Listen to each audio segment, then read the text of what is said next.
Alright, Shalom, welcome back. We're going to be working on lesson number 13 now. And we're going to be obviously finding words that we've used already in our vocabulary. We've seen it. And we're going to see the repetition take place. But also we're going to learn a lot of different grammar in this one as we go forward. So here, let's start with the beginning. Vayomer. And he said, Hineni. Hineni means here I am. Okay? Hineni. This is basically the word hine,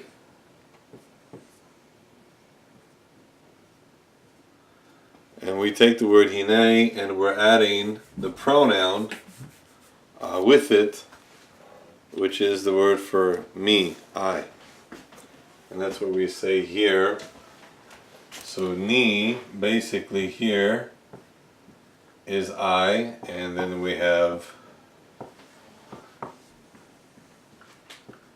hine. So we're adding the ni to hine to make it me. Alright, that's the first person. Next he says ki. Ki is what? Because. Karata. Karata is you called, li, to me. So Vaimer hineni, and he said, here I am, ki karata li, for you called me. Okay, so actually this means for here in this context. Now, we need to understand in relationship to what we're learning here, we need to start grasping certain grammatical rules as we progress forward in these things. It's very important as we go on with regard to this lesson that you do everything you can to keep progressing as we go from lesson to lesson to hold on to these grammatical rules. Okay? So first off we have here the dissection. This is our Vav conversive. So we know the Vav conversive makes the future become past. Alright? And of course here we have, which is our pronoun. So then we have left, we know we have the verb amar. So we know that means and he said, alright? And he said. Okay? And then we have the word hineni, which means here I am. Notice I'm going to put in the brackets am. Why am I doing this? Because I want to remind myself that there is no equivalence. That in Hebrew, the grammatical form is an accepted form by which it expresses that it's understood through assumption that am is the idea. And so therefore we just have to remember that this word does not exist, but the rest of the words physically do, but the grammar that's used here is equivalent to this, but we're just saying that we're knowing that the word am is not a word that we're translating. Okay? Ki, for, karata. So karata, so here we have to look at, we know that we have a verb here. Okay? Knowing the fact that we see at the end the tav, we know that the tav indicates second person, so that's your you. Okay? So if you don't remember what this root is, at least you can remember that when you see the tav at the end of ta, you know this is a verb form that's being used here. Ki karata, for you called, and therefore it's past tense for called. It's the root kara. Li. Now how do you say li?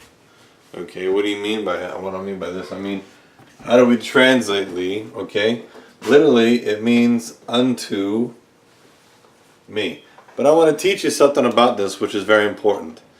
And this is something that we have to focus on with relationship to the fact of this actual form here. And that's the fact that this form, which we're seeing here, li, is what we call a defective form. Okay? In Hebrew, if we see a lamed and we see a lamed is ever functioning as L, unto, or as al, which could be against or could be upon, we have to remind ourselves first and foremost how the grammar rules work. Anytime we're talking about verbs of speech and verbs of movement, this is the correct form we're going to be using. It's the word L. Okay? Whenever we're utilizing any other term that's used for al, okay, al is in itself, it's its own form. It's only going to be used for what it's used for, okay? So that means to tell me that if lamed is ever used, and it's not used in a verb of speech or movement, okay, that this lamed, whatever it means unto, this is defective, which means it's not correctly written, okay? It's a defective spelling, and so we have to understand this so that we know not to create this ideology and think that lamed is the same thing as L. It is not the same. Grammatically speaking, they do not function the same. They do not have the same meaning. They don't have the same structure of understanding. So this is defective, and later on, hopefully, we can get to understand and talk about the issues of how defectives affect. This may just take a lot of time to get into before we get to that part, but it's important to understand the fact that defective refers to the fact that there's something grammatically that's done here that means something in this actual text here, and that the actual text is not written according to its correct form. If this was written correctly, this should have said over here, this is exactly how it should have been written. It should have been written Eli. It should have said, Vayimer hineni ki karati Eli. Okay? That is the correct form that should have been written here, not li. Okay?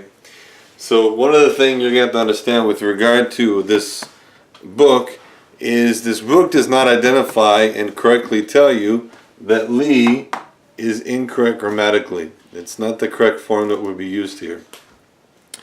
And that's why, it's because you have to learn the verbs of speech, such as karata, and verbs of movement, such as like halakta. Those will be used always with the preposition el. Whenever we're using the concept of al or against or upon, it's always going to be its full form. So why is this lamed used instead of this, is something you have to kind of put some thought into and to think about, and to press forward each step as you kind of go through these things to try to figure out what's going on in the text. But it's a beautiful thing we find with relationship to it. Okay, so this here is the end of what we're going to be doing in chapter 13. The rest of the stuff you're going to find in this book. You're going to be going through basically these different drills. You'll be utilizing some of the things. It's very important just to memorize and understand verbs of speech and verbs of movement. Okay, I'm going to give you some ideas of verbs of movement so you can get a more of an understanding. So like, for example, you said if the verb karav, like he drew near, or if the verb halach, like he walked, or if you said, for example, the verb kabel, like he received. Well, maybe not with this verb, but or this proposition, may give you a better one. Like Natan, he gave.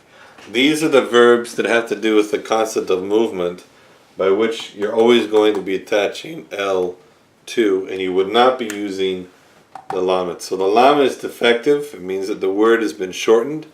It's not the correct form, and it's something that has to do with the way the author wanted to write this, and what was it that he wanted to express.